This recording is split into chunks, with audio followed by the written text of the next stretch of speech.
representações numismáticas do Príncipe Augusto como salvador dos cidadãos romanos através do acervo do Museu Histórico Nacional, apresentado pelo professor Carlos Eduardo da Costa Campos, da UFMS.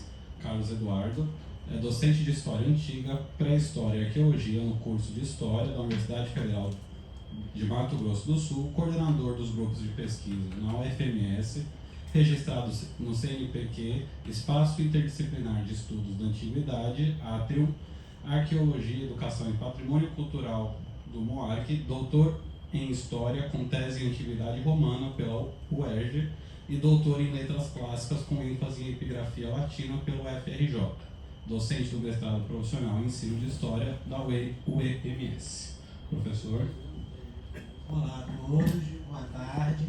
Bom, é um prazer estar com vocês.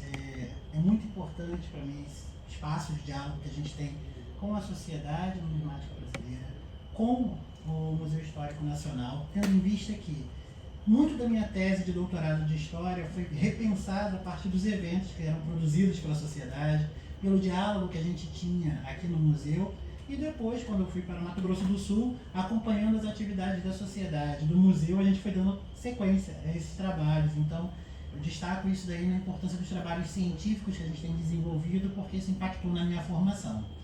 Eu gostaria de agradecer a presença de todos, o convite, e também compartilhar a mesa com a minha amiga Gisele, que eu tenho longos anos de trabalhos em conjunto. Bom, pessoal, para não me alongar, eu vou contar aqui o tempo, para não me perder direitinho. Eu vou trabalhar então com as representações numismáticas do Príncipe Augusto como salvador dos cidadãos romanos através do acervo do Museu Histórico Nacional.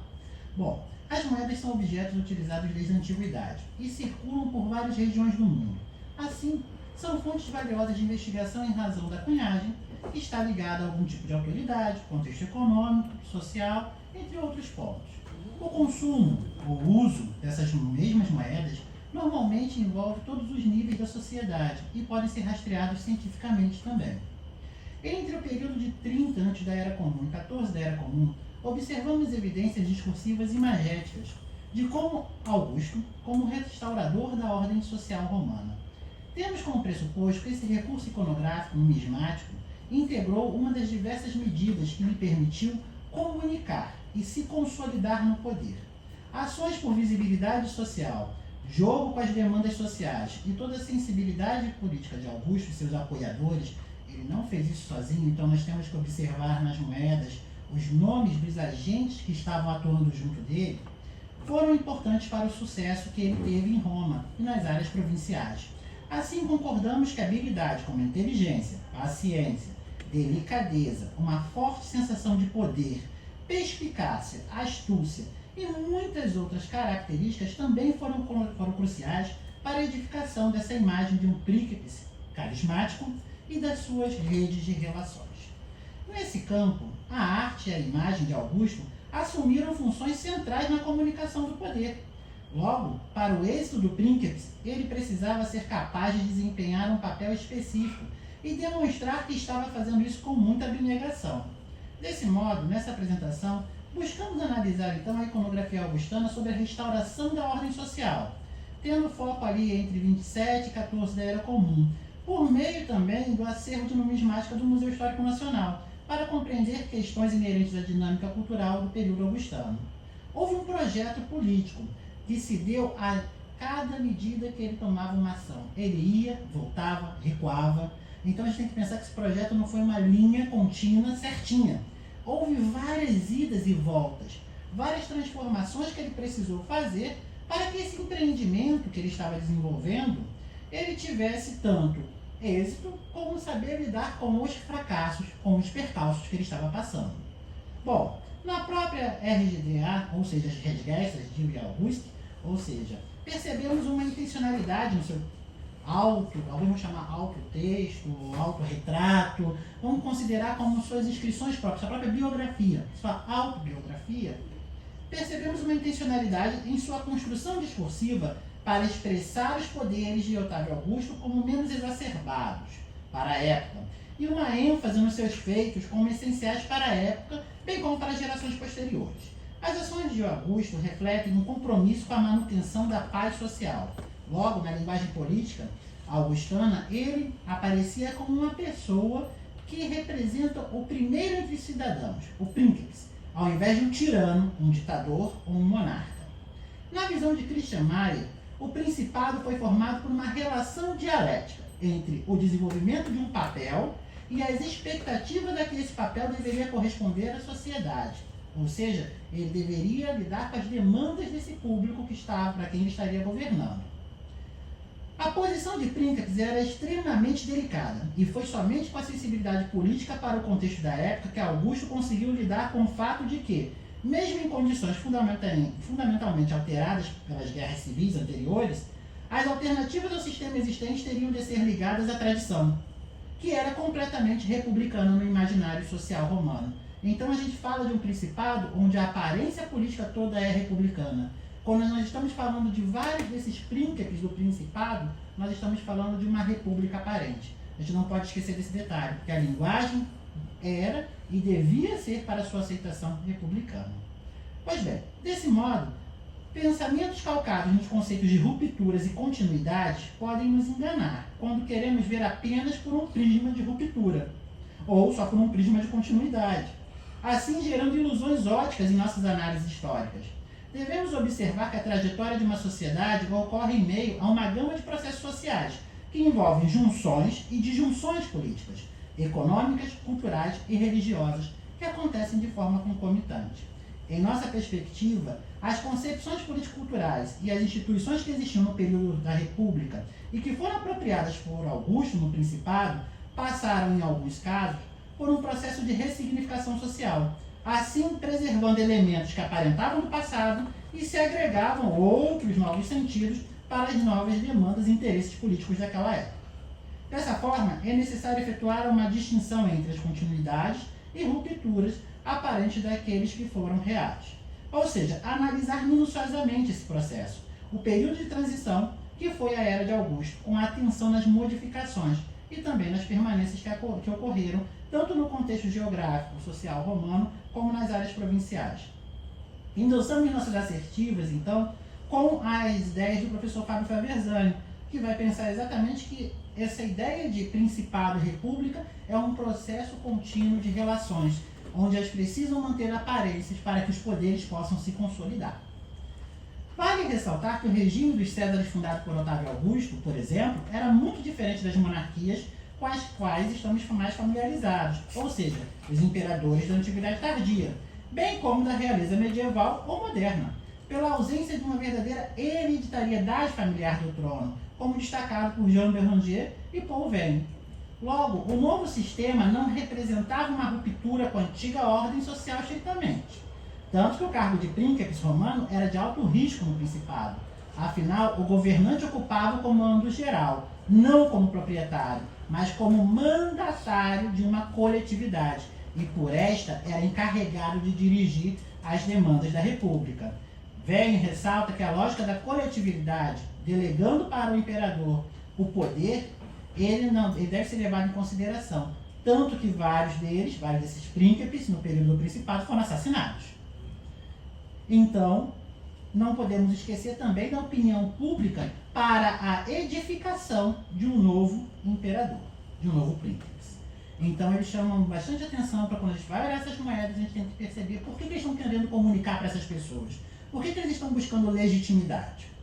Bom, em linhas gerais, percebemos que as ações de Otávio Augusto eram aceitas em medida que ele mantinha uma aparência sobre o seu comportamento e respeito aos valores tradicionais, tornando-os de conhecimento público, assim como se absteve de ofender a memória dos cidadãos mais antigos de Roma. Lembramos que eles fizeram várias redes de relações por poder para buscar sustentação. Também pontuamos que o Principado de Otávio Augusto se configura como uma fase de transição, na qual notamos imbricações políticas e culturais em que micro-rupturas ocorrem não ao mesmo tempo, mas ao longo de todo o período. Assim, é essencial levarmos em consideração os níveis que estamos analisando. Afinal, em recorte temporal, encontramos fissuras, inovações e continuidades, mas algumas mutações podem ocorrer de uma forma mais lenta que outras, e havendo assim uma utilização das tradições da sociedade. Em pesquisas que envolve um período de transição, como o Principado, devemos ter cuidado com as relações binárias de oposição, e assim investir em categorias reflexivas que nos possibilitem ter uma visão do conjunto da sociedade. Em nossa concepção, duas chaves eram importantes para Augusto para garantir a sua governabilidade: respeito ao Mos Maiorum, a tradição, aqui fazendo uma relação e uma tradução bem livre, que o Mos Maiorum tem muitos maiores significados do que isso, e o prestígio político-social. Baseado nas reflexões acima, postulamos que o poder institucionalizado, ou em via de institucionalização, necessita da formulação de múltiplos dispositivos culturais para sua integração social e preservação ao longo dos tempos. Dessa forma, a nova ordem de Augusto, como detentor da potestas, tinha como intuito assegurar a sua governabilidade, através de medidas que viessem incutir a aceitação social do mesmo como legítimo líder. Para isso, Augusto também elaborou um novo repertório carregado de símbolos na literatura clássica, porém em diversas outras formas de suporte também, as quais refletiam a modificação cultural que os romanos estavam vivenciando.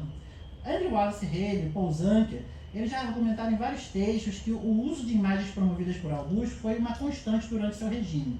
Essa prática emergiu como uma tentativa característica do seu poder autocrático, com o intuito de monopolizar grande parte dos símbolos da autoridade romana republicana.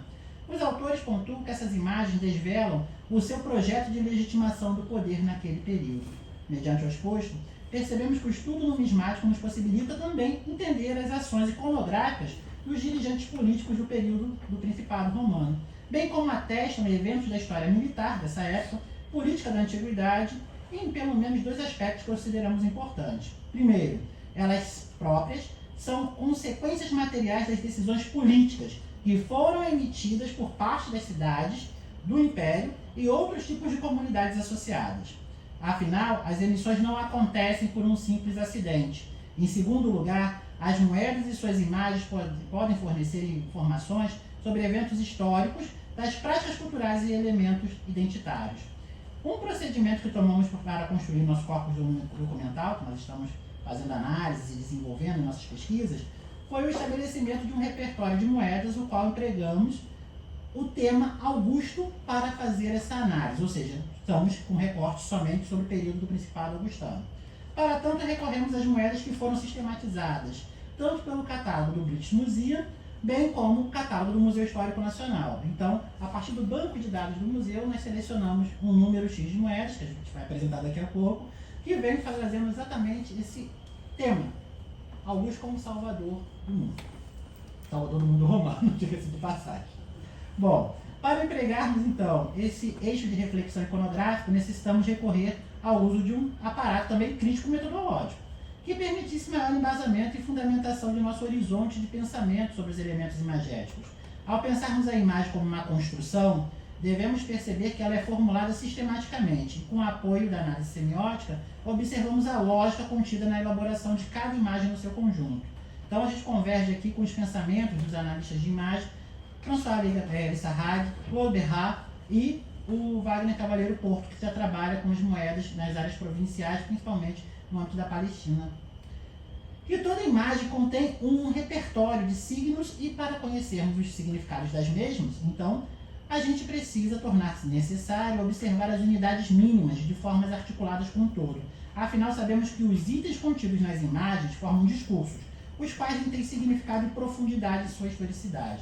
Complementamos, então, essa visão com os estudos da numismata Maria Caltabiano.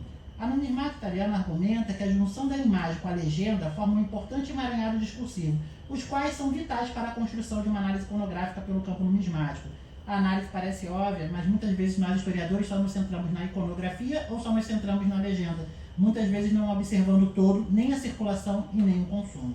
Então, essa informação pode parecer, às vezes, clara para a sociedade, para os membros da sociedade que estão trabalhando, mas muitas vezes nas pesquisas históricas a gente acaba limitando a um único ponto. Bom, há um consenso historiográfico, como vemos, então, a partir de Andrew Wallace Haley e Karl Galinsky, que a vitória de Augusto sobre Marco Antônio e Cleópatra VII na Batalha do Aço em 31, antes da Era Comum, e a toda a tomada de Alexandria formam eventos muito maiores que simples conquistas sobre dois rivais políticos para Roma. Em nossas análises, esses fatos históricos formam um conjunto de representações que marcam as mudanças em vários aspectos políticos e socioculturais do mundo romano. Essas medidas principalmente tinham como intenção demonstrar a capacidade de Augusto e suas redes políticas em defender o Mos Maiorum, demonstrando que esse grupo foi o único capaz de unir os múltiplos interesses dos povos em torno de si frente aos inimigos recorrentes de Roma. Pois bem, seguindo a visão de Hegel, então, nota-se que Augusto produziu no mundo romano um sentimento de uma nova ordem social. Isso não significava alterações apenas no cenário político, mas sim um novo sentido naquilo que Roma foi e aquilo que ela viria a ser. Sua nova ordem de governo, então, surgia gradualmente, a partir do difícil contexto republicano e, com isso, com a perspectiva de superar as guerras que tinham passado. Para que seu projeto fosse efetivo, era necessário o enraizamento mitológico de uma nova ordem, onde Augusto seria o restaurador dessa sociedade republicana. Imersos na iconografia augustana, consideramos que as moedas refletem seu corpo físico, o valor de uma medida e a autoridade impressa de quem as emitiu. Assim, a propagação da efígie de Augusto era o sinal mais latente que podemos, então, observar dessa demarcação do seu regime em nosso corpus documental. Reiteramos que não tomamos tais medidas de Augusto como inovações. Logo, as compreendemos como apropriações de práticas que já eram realizadas ao longo do século I, porém que foram acentuadas em sua forma de governo. Dessa maneira, elencamos o tema de Augusto como salvador de Roma e de seus cidadãos. Esse repertório analisado possui um total de 39 recorrências na nossa base, que junta do Blitz, como mencionei anteriormente, mais do MHM. Bom, os tipos de suporte são as moedas de áureo e as moedas de sextércio de toda a Península Itálica. Recortamos o nosso espaço também geográfico na Península Itálica para análise. O período de produção seria entre 27 e 1 antes da Era Comum, momento de consolidação do poder do Principado. As primeiras moedas analisadas apresentam o registro, então, 48 e 49, em que vemos 2 sextércios do acervo do Museu Histórico Nacional. Assim, temos o suporte deles em bronze e a produção atribuída como do ano de 16 antes da Era Comum. No anverso da moeda, encontramos a coroa cívica. No anverso, encontramos a coroa cívica no centro do campo e nas bordas laterais 2 ramos de ouro. 2 ramos de louro. Ainda no anverso, é possível encontrar a legenda Obi Quis Servatus. Bom, por ter salvo os cidadãos. No reverso, vemos a legenda em torno do centro e do campo. SC, por decreto do Senado. No entorno, identificamos, nessas moedas, C. Cassius, CF. Keller, 3. UIR, AAAFF. No acervo que pesquisamos até o momento, essas moedas foram... Vou passar aqui para 49. Essas moedas foram as únicas que encontramos variações dentro do Museu Histórico Nacional, tá? Mas a gente pode encontrar uma repetição dela, uma recorrência dela, com outras variações em outros museus, que é o caso do British Museum. Um exemplo que podemos citar é o acervo então, do British com o registro BMCR 175 e com o RIC 1323, em que temos outra moeda de sextércio feita em bronze e com 4 recorrências do objeto. As mesmas cunhadas provavelmente em 18, ou seja, seriam anteriores. No anverso da moeda encontramos a coroa cívica no centro do campo e nas bordas laterais 2 ramos de louro. Ainda no anverso é possível encontrar Obi Quis Servatus, por ter salvo os cidadãos.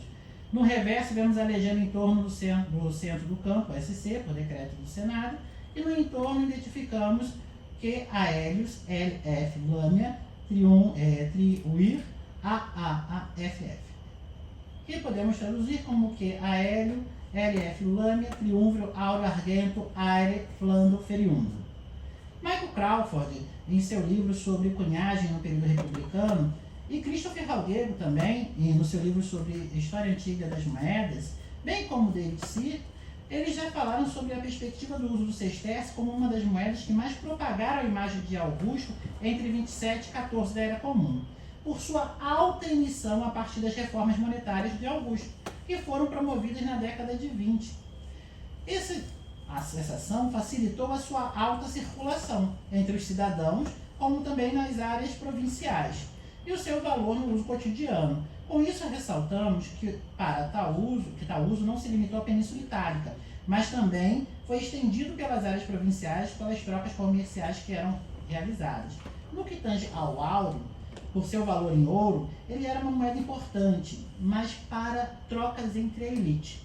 Então, na perspectiva desses autores e análise que nós chegamos, essas moedas de áureo pouco circulavam, na verdade, em todas as camadas da sociedade. E por que o sestércio, então, era tão importante?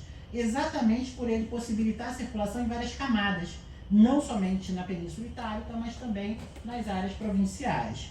Logo, os receptores desses discursos podem ser pensados como amplos, afinal, englobavam diversas regiões, tanto da urbis como também das províncias. Assim, é notório que havia uma grande interação de cidadãos e não cidadãos com as moedas. Quanto à imagem e à linguagem, observamos que as moedas augustanas apresentam a transmissão das imagens referente a um símbolo cívico, que devia propagar a imagem do princeps. Lembrando que o mais interessante, quando você vai ver essa recorrência no áureo, aparece a efígie de Augusto. Então, uma das questões que eu mais venho debatendo e venho agora amadurecendo nessa pesquisa é por que o áureo aparece a efígie de Augusto e no sestércio os símbolos republicanos apenas? Bom, a linguagem magética da Península Itálica ratificava um programa político augustano, de ordenador do mundo conhecido. Diversos são os comentários, então, que podemos tecer sobre tais moedas, tomando Ralgueiro como nossa fundamentação teórico-metodológica, frisando que o repertório de Augusto como salvador dos cidadãos se insere no tema da legitimação do poder, período de consolidação sua no Principado. Uma das preocupações dessa tônica é com as qualidades morais e as titulaturas assumidas, mediante a aprovação da população. Com a moeda como suporte, a linguagem monetária transmite ao receptor que tal governante está apto para o governo e assim mantendo a ordem social e cósmica, respeitando as instituições. Pois bem, o que então a gente pode ver no primeiro ponto é que podemos destacar a repetição da legenda do anverso, que confere a Augusto o papel de salvador dos cidadãos. Ou seja, propagando a ideia de auctoritas, ou seja, ele tem uma autoridade e uma aceitação por todos. Bom, segundo então Seth William Stevenson e Frederick Meighen, no seu dicionário sobre moedas republicanas imperiais, a legenda Obiquis Servatus era uma inscrição comendatória, a qual foi conferida para poucos homens na história da República Romana. Era uma atribuição que no imaginário social romano elevava um cidadão diante dos demais. Como também percebemos no texto de Michael Crawford, Christopher Ralgueiro e David Sear, nos seus catálogos. Do mesmo modo, notamos nas referidas moedas que estas também possuem a complementação SC, então a qual indica Senatus Consultum. Essa legenda ratifica o discurso contido na moeda, que a mesma foi produzida por meio da autoridade pública do Senado, de acordo com a Constituição da República, não por uma questão de um desejo pessoal. E as regras da casa, então, de cunhagem, com as quais elas estavam submetidas, como foi postulado tanto por Stevenson como Meighen. O segundo ponto que elencamos é sobre o uso dos símbolos cívicos romanos que se entrelaçam com a concepção de Salvador de Roma, ou seja, a coroa cívica e os ramos de louro. Iniciamos expondo que a coroa cívica pode ser pensada como uma guirlanda de carvalho. Durante a República Romana e o Principado, a mesma foi considerada como uma das mais altas condecorações militares que um cidadão poderia receber. Assim, ela foi reservada para comandantes que salvaram a vida dos concidadãos. Em 27 da Era Comum, a mesma foi colocada na porta de Augusto, como o mesmo argumenta nas Reis Gester. Mediante a leitura de Ralgueiro, apontamos que os ramos de louro são insígnias que são associadas, então, a Obiquis Servatus. E a coroa cívica confere, então, ao seu detentor uma ideia de um cidadão vitorioso que foi capaz de levar os romanos à saída do caos. O mesmo formava o repertório com os demais signos da moeda. Outro lado que denotamos nos reversos das moedas são os nomes dos magistrados, Caio Cássio, Keller, Quinto Aélio, Lâmia. Tais homens integravam no período de Augusto o colégio dos triunviros monetários, os quais eram encarregados pela tradição republicana da moedação e selecionados por uma eleição. Michael Crawford sugere que durante a República os senadores controlavam as questões monetárias com o próprio colégio dos triunviros monetários. Entretanto, com a subida do poder de Augusto, uma aparente diarquia parece ter sido formulada em Roma. O Senado passou a cuidar das taxas públicas sobre os metais que iriam ser cunhados, enquanto a emissão das moedas de ouro e prata, no primeiro momento, foram colocadas sob tutela augustana.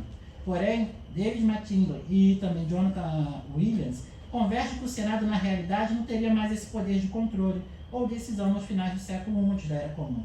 Tanto que esses magistrados começaram a exercer suas escolhas pessoais sobre os símbolos e personalidades que deveriam aparecer na cunhagem romana, principalmente com base em temas referentes às famílias principais e os aliados da gens Augusta. Devemos lembrar que boa parte desse Senado, nesse momento, tinha sido cooptado por Otávio Augusto, que tinha feito uma reforma, aposentando uma parte deles e comprando os demais.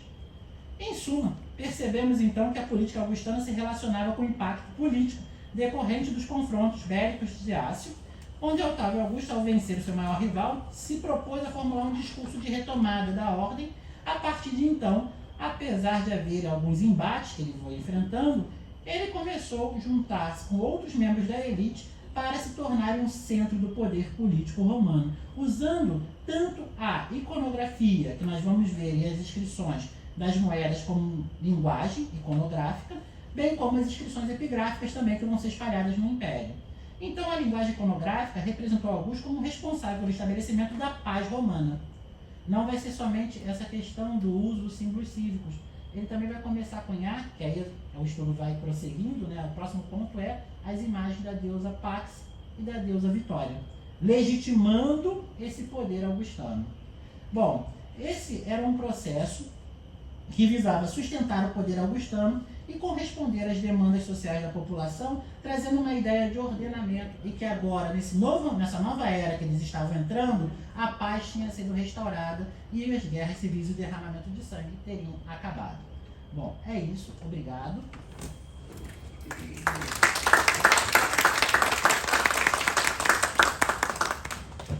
Muito obrigado, professor. Alguém tem alguma pergunta?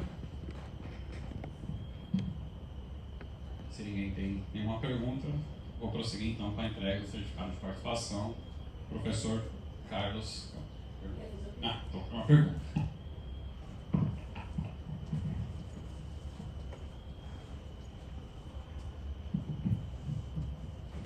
Boa tarde. Primeiramente, parabéns pela apresentação, pelo projeto, né, junto ao museu. A minha pergunta, na verdade, é uma colocação sobre um tema que eu gostaria de saber o que é a sua opinião. Quando se trata de moedas republicanas, quando você fala na questão da propaganda e da publicidade, até onde eu acompanhei a discussão, os autores eles divergem quando os emissores da moeda fazem essa publicidade, para quem eles estão fazendo essa publicidade. Há alguns autores que acham que o cidadão comum efetivamente acompanhava essas imagens e isso fazia algum sentido para eles. E outro grupo de autores, eu, por exemplo, lembro, nessa primeira linha, eu lembro, por exemplo, da Flower, da Herbert Flower, que fala, lógico que isso tinha alguma coisa a ver, né? Eles faziam para as pessoas olharem. E lembro do Morten Marx, que fala, não, ninguém entende, as pessoas comuns não olham o que está na moeda. Na verdade, a aristocracia romana é uma disputa entre os próprios aristocratas, eles se rivalizam entre eles. Aí, enquanto você estava falando, eu estava pensando o seguinte, que na época de Augusto, ele controla o poder. Então, na verdade, não tem essa disputa entre os seus pares para ele fazer a publicidade de moedas. E aí eu fiquei, na verdade não é uma pergunta, é mais uma provocação. Então, na verdade, era o cidadão comum mesmo que se mobilizava? O que você acha? Eu também fiquei um pouco... Nesse sentido também? Assim, em relação às questões provinciais versus a questão de Roma em si. Só anotar aqui. Bom, gente, a gente tem duas questões importantes para começar a desmistificar sobre Augusto. Foi criado durante muito tempo aquela imagem de que o imperador Augusto, pela ideia positivista, grande herói, grande feito, e tudo ele fez sozinho, ele não tinha apoio de ninguém, e ele chegou ao poder de uma forma extraordinária. Então, uma das coisas que eu comecei com a minha tese, na época da tese da história, foi exatamente com esse discurso da Resgécia que me fazia, Suetônio, mas as obras de Suetônio, eu olhava para as moedas, eu via com uma clareza muito grande, Augusto conseguiu criar tudo sozinho. Só que eu comecei a tese. E o primeiro lugar foi entender que Augusto matou um monte de gente, então foi começar a entender que ele também tinha práticas genocidas. Então foi desconstruir o mito do herói, que a gente só olha pela perspectiva do que ele fez, mas não olha como ele fez, muitas vezes. Então foi começar a questionar as técnicas e as táticas, olhar outras fontes. Eu saí das fontes tradicionais, que a gente está acostumado a ler, e fui pegar fontes em grego, fui pegar que sejam mais contemporâneas a ele, e observar coisas que a gente não olha, está ali na fonte, mas nós não olhamos porque nós estamos induzidos por uma tradição, tanto da literatura como da história, a olhar ele só por um prisma. E aí eu fui para as moedas. Eu descobri que tem gente na moeda, os triunvos monetários. E aí eu comecei a entender quem são eles. E aí começaram as minhas perguntas. Quem são eles? Por que esses nomes estão ali também? E aí eu comecei a fazer um estudo prosopográfico.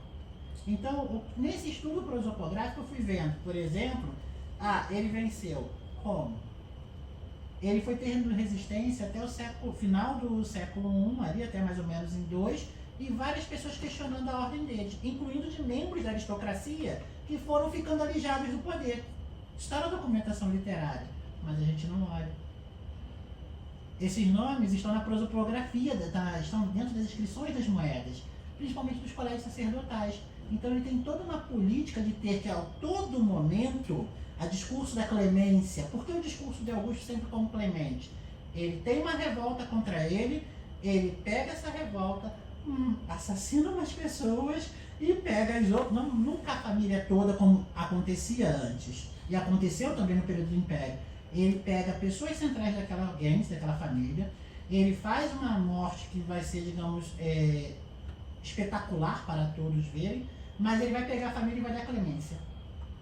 Por que ele dá a clemência? Para se colocar não como um tirano que está matando toda uma família. Teve um revoltoso. Quando ele não perdoa, quando ele vai lá e perdoa aquela família e vai fazer o processo de cooptação política deles, dando cargos nos colégios sacerdotais, dando cargo na magistratura. Então, uma das coisas que comecei a verificar exatamente não temos resistência a esse poder augustano, ou essa resistência ela está ali na literatura, mas a gente está só acostumado com ele, ver ele, né, como esse grande herói que ele conseguiu consolidar tudo. A paz romana, gente, ela na verdade ela podia existir aparentemente em Roma, mas não existia nas províncias. Na província da África, ele simplesmente foi expulso pelos garamantes, de uma das partes do norte da África. Ele perde nas batalhas que ele vai travar na região da Germânia. Então, houve uma vitória? Houve processos de vitória e consolidação do poder. Mas também houve resistência a esse poder augustano. Só que a gente, por achar eles tão menores, essas resistências, a gente acaba não citando. Quando a gente vai juntando as redes de inimizade, as redes de conflitos políticos que ele detém, a gente vai entendendo que esse uso da estátua, da imagem, é importante. Das moedas. Você vai entendendo o uso dos colégios sacerdotais, porque muitas dessas pessoas estão sendo inseridas nos colégios sacerdotais. Principalmente quando sob o controle dele dentro do colégio dos pontífices, que foi uma das coisas que mais eu estranhava. Por que essas pessoas acabaram de sair uma revolta contra ele, de repente elas estavam dentro do colégio sacerdotal, elevadas por ele? E não podemos deixar nunca de ver essa coisa das famílias dos Emílios. A família dos Emílios foram um dos maiores pontos ali de calcanhar de Aquiles de Augusto. Vão ter várias manifestações feitas contra ele ao longo das primeiras décadas do Principado. Então o que eu comecei a observar era isso, que tinha sim resistência, dentro e fora. Nós temos várias negociações deles com a gens Fábia na Península Ibérica, lutando contra as outras famílias que estavam exatamente buscando poder também. Então, quando a gente vai para Sagunto, você vai observar muito essa junção na Península Ibérica, dele ter que se legitimar através da gens Fábia, por exemplo. Eu só acho que, iconograficamente, há uma preferência da figura, da representação da figurativa do Augusto para a Itália e do Senatus Consultum para a província, ou, por exemplo, no norte da Itália, a Gaia Cisalpina, qualquer coisa assim, que não era bem propriamente Roma, né? Olha, eu posso falar bem naquela ótica do que o Emerson tinha citado e a professora Gisele, e vocês estavam discutindo no anterior, que foi interessante, foi uma das coisas que me chamava a atenção. O uso inicial que eu vejo, a maior recorrência dele é os símbolos cívicos, e aí de repente você começa a ver no processo que ele vai ganhando mais espaço, maior poder, que ele vai se aliando, que ele vai formando bases tanto em Roma como na Península Itálica e depois nas províncias, cooptando os líderes locais. Esse é um processo muito importante para a consolidação da ideia do Principado.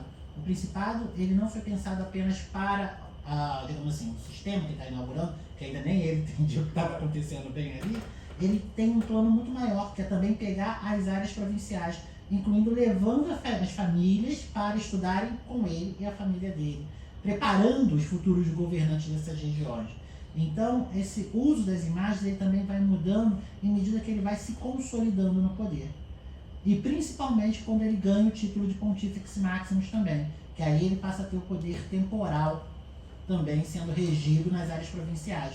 Então, tudo isso vai se formar um conjunto de transformações na imagem e no imaginário das pessoas. Então, eu diria assim, houve uma transformação, tanto na Península Itálica, como nas províncias.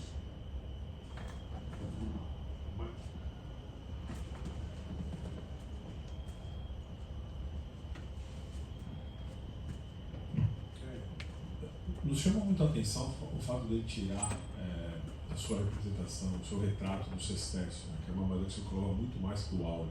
Né? Você acha que isso, primeiro, como ela colocou, proposital, mas segundo, para a maior parte da população, eu quero legitimar o Senado, para quem interessa mesmo, que são as pessoas que têm o áureo, vai ao meu retrato.